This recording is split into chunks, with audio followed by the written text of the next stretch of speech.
Hello everyone, I'm Maria and welcome or welcome back to my Nook.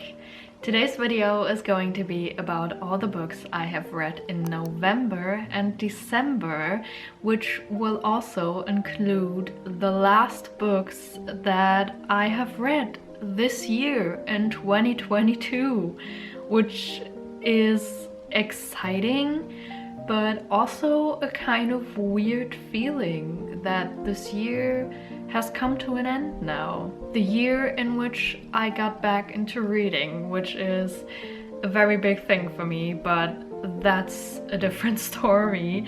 Anyway, this video is going to jump in time and places a tiny bit. So let's start with the first book that I finished in November, and that was The Ballad of Never After by Stephanie Garber, which is a fantasy book, and I believe it's YA with a romance subplot. It's closed door, mentioning that right up front. It is the second book in a sort of spin-off series. The original series was the Caraval trilogy. If you have seen my previous wrap-up videos, you know that I have not been a fan of the first book in the series, which was Once Upon a Broken Heart. I don't know, I feel like I just didn't get warm with the main character. Mainly, I read Once Upon a Broken Heart first, and after that the Caraval trilogy, and I genuinely love this world, and I also love a lot of characters from this world, but the main character from the Once Upon a Broken Heart series just kind of, I don't know, I feel like we kind of don't click together. And that is probably one of the main reasons why I didn't really like The Ballad of Never After either, because I just didn't truly care for or like the main character. Didn't in the first book, didn't really change in the second book, and that just kind of can ruin a reading experience for real. And the main reason why I even read the second book at all was because the first book ended on a huge cliffhanger. Like, if that cliffhanger had not been there, I probably would have decided against continuing the series. But since it was there, I was intrigued to find out how that certain part of the story would progress, which meant that I was basically only interested in seeing how certain parts of the plot would continue or be rounded up, whatever the author would choose. I'm not going to spoil anything. But therefore, a lot of stuff happened in the book that I did not really care for. I also didn't 100% care for the romance, because I only cared for half of the participants, and caring for a romance when you only care for half of the participants doesn't feel like a truly deep connection between me as the reader and the book. I don't know. So I would have rather have them get stuff done like 70 pages quicker or something, which was another huge issue I had with this book. Was the pacing. At the beginning of the book, we were thrown into so many dramatic events that were basically stacked on top of each other. Like in the first, I don't know, 1/4 of the book or something, like 20%, something like that, there was this happened, and then that, and then this, and then another thing, and oh my god, this happened as well, and this happened as well. And then after that, things progressed rather slowly. And then at the end, huge things happened again, and things were revealed. The ending really kicked me off my chair in a very thrilling way, so I'm not criticizing that, but I want to mention it as part of the not too joyful roller coaster, because I just felt like the pacing wasn't very well balanced. But I don't know, maybe it just was me, because again, I was only here for like certain parts of the plot. So for me, the things that I wanted to see could have probably been written in like 200 pages, and instead I got a book with over 400 pages with a whole bunch of other stuff that I was not really interested in and did not really care for. I just could not really make myself care for it. I just don't really click with this story, even though I love this world and I still love Jax a lot, and I also love the Fates as characters a lot. So I'm actually really sad that I can't warm up with the Once Upon a Broken Heart series, even though I love the Caraval trilogy so much. I'm probably still gonna read the third book, because yes, there's a third book coming out, because the second one ended on a cliffhanger as well. And I'm honestly really afraid that the third book is gonna be a similar experience for me to The Ballad of Never After, simply because I'll be reading it again, only because of the cliffhanger at the end of the second book. All that being said, this book barely made it to a 3-star rating for me, because I rated Once Upon a Broken Heart like 2.75 stars or something. Back then I thought it didn't really deserve 3 stars, and I feel like The Ballad of Never After was just a tiny bit better, barely 3 stars. After that, I thankfully read a book that I really enjoyed, and that was A Darker Shade of Magic by Byyee Schwab, my first Byyee Schwab book ever, and it was recommended to me by Katie is Reading still, and again, a huge shout out to her, because I love this series. I can say that much right away. I love this series so much. I read the whole trilogy and more. I also did an entire vlog about reading this book, so I'm not going to go too much in depth about my opinion on this book, but I loved it so much, and it did not take me long to fall in love with it at all. I fell in love with the world so quickly, and I loved the characters so much, some more than others obviously, because there were some characters that you're just not supposed to love, as there are in most books. I really loved the main character and also the female main character, and plenty of the side characters. They were so well written, and the magic system is amazing. I loved it so much, and just the fact that it takes place in 4 Londons, this is just perfect for me. I love this book so much. I mentioned it before about The Ballad of Never After, that I just didn't click with the story. This is one of those stories that I just clicked with, and it is definitely one of my favorite fantasy books ever now. There is a tiny romance subplot in it, but it's basically just hinted at in the first book. So obviously it's also closed door, there's really nothing happening. But it's adult fantasy, I should probably mention that as well.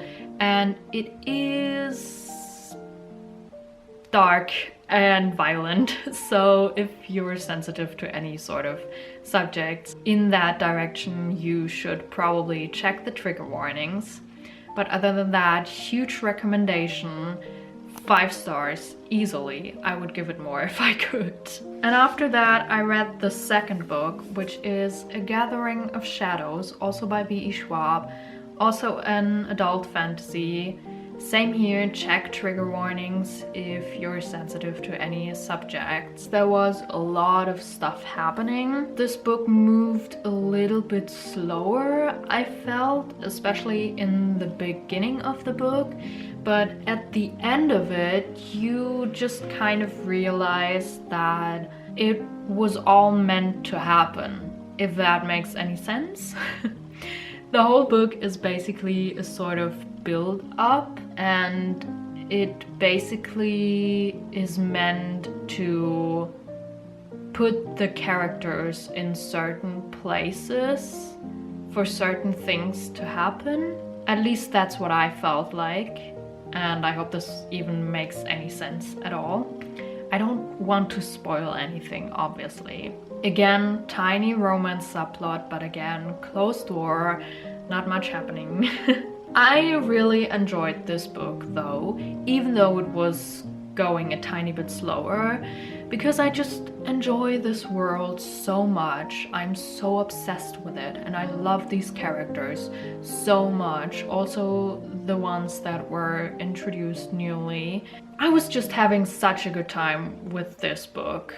I really enjoyed it, but still, just for the fact that it was moving a bit slower and that I didn't love it as much as A Darker Shade of Magic, I think I'm giving it 4 stars. I still really enjoyed it a whole lot, but it just wasn't as good as A Darker Shade of Magic. And then, obviously, I read the 3rd book, A Conjuring of Light, which is a brick. It's a brick.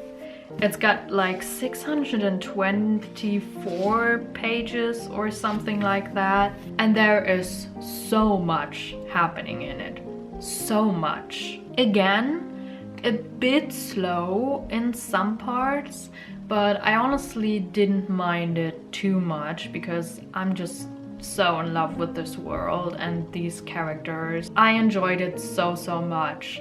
But again, adult fantasy, dark, violent, so check trigger warnings, please do that. I did cry at some points during this book, so that's something to be said.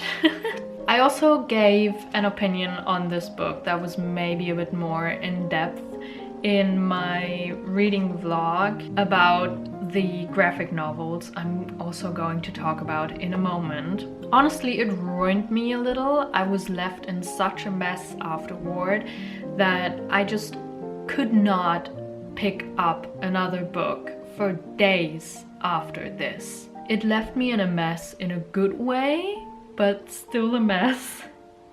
I just enjoyed it so much, and it was such an emotional thing to close the last chapter of this series that I enjoyed so much and that I had such a good time with. This book has earned 4.5 stars from me. I think I really enjoyed the first book the most, but overall, this whole series, the Shades of Magic trilogy, one of my favorite fantasy series ever now, and I'm still so thankful that Katie recommended these books to me. And staying in the same world actually, I also read a series that takes place before the Shades of Magic trilogy, but in the same world, and that is the Steel Prince series. First of all, look how gorgeous. This box set holds 3 graphic novels: The Steel Prince, The Steel Prince Knight of Knives, and The Steel Prince The Rebel Army. And each of these graphic novels holds multiple comics. I think that's correct. I had to Google where the difference is between comics and graphic novels, and I hope I use the words correctly now. I did an entire reading vlog on all of these graphic novels. I read them all in a single day, and I honestly loved them. And it follows Maxim Maresh, who is the adoptive father of the main character from the Shades of Magic trilogy, and it takes place at a time from before he was king.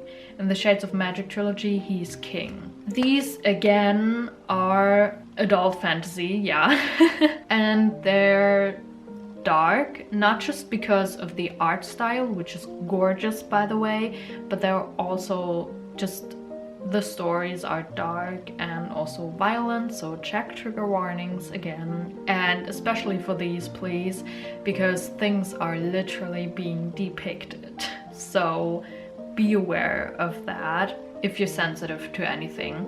But overall, I loved these graphic novels. I just am so obsessed with this world, and there are characters in these graphic novels that also play parts in the Shades of Magic trilogy, so I was basically getting extra content, and I loved every second of it, and just getting to enjoy stories about this world that I already love in a different format. Before, I was reading things and picturing things in my head, but now getting to actually see depictions of characters and of the world and the magic and objects that were also mentioned in the Shades of Magic trilogy, it was amazing. I gave each of these graphic novels 4.5 stars, but overall 5-star trilogy for me, simply because it takes place in this world that I love so much. Next up, I have finished 5 Survive by Holly Jackson, which is a thriller. I'm actually not sure whether it's new adult or YA. I can't say. But the story is about Red, who is on a road trip for spring break with her friends, and they are traveling in an RV, which is basically a big camping bus, I guess. That's how you could describe it if you don't know what an RV is. I didn't until I read this book. At some point their RV breaks down in the middle of nowhere, and they quickly realize that it is not an accident, and there is a sniper out there who is after one of them because one of them has a secret.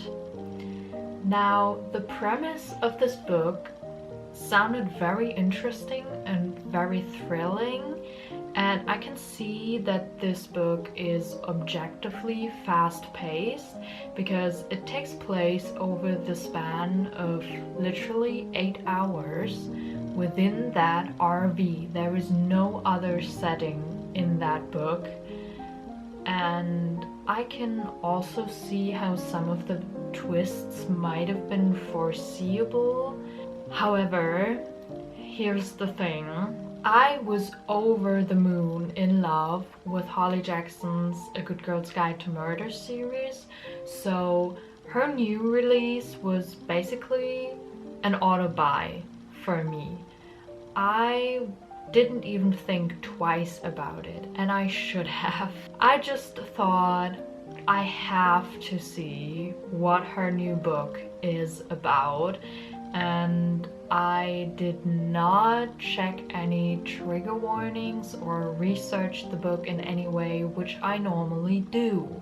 And it was a mistake that I did not do that, because some of the topics that were mentioned in this book and often discussed, they just hit too deep for me, and I had to actually skip passages in the book, which I have never done before, simply because I couldn't take it anymore at some point.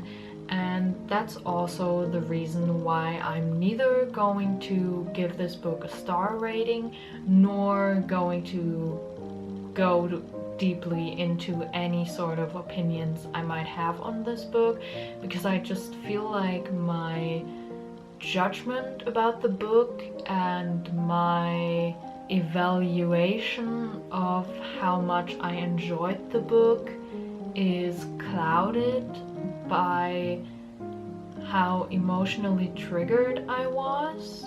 I learned a lesson here. It wasn't a bad book though.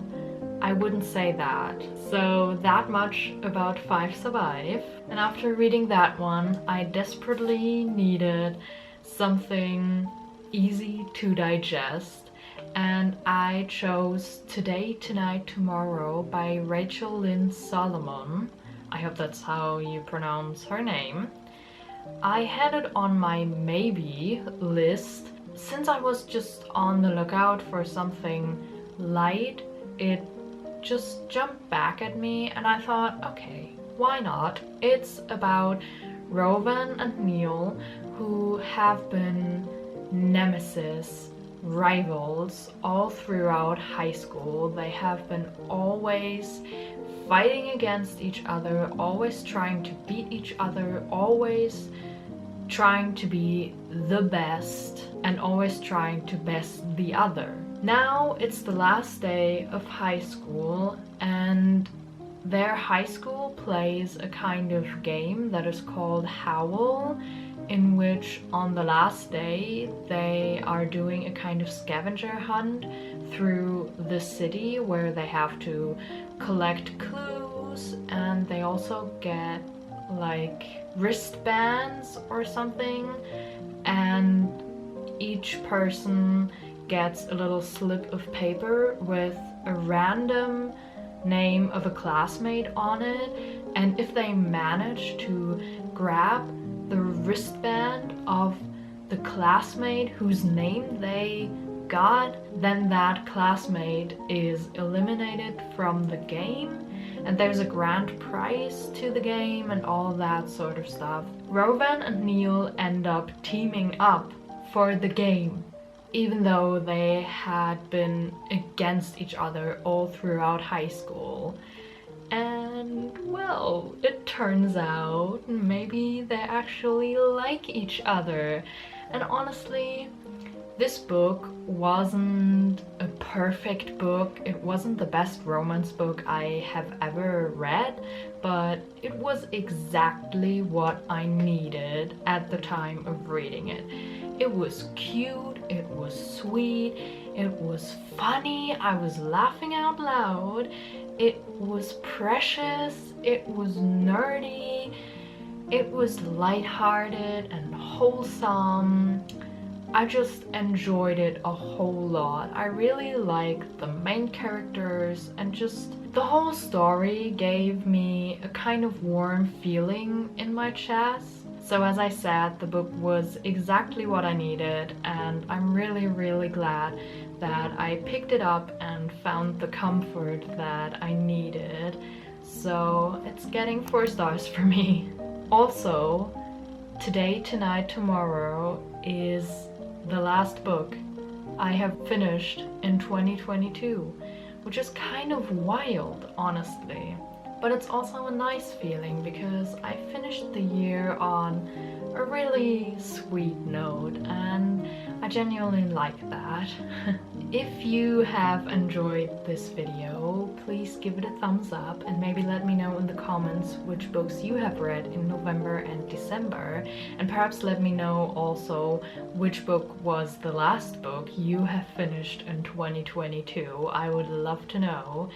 Otherwise, subscribe to my channel so you won't miss out on any future videos I will upload, or I will see you guys somewhere else on the internet. Bye!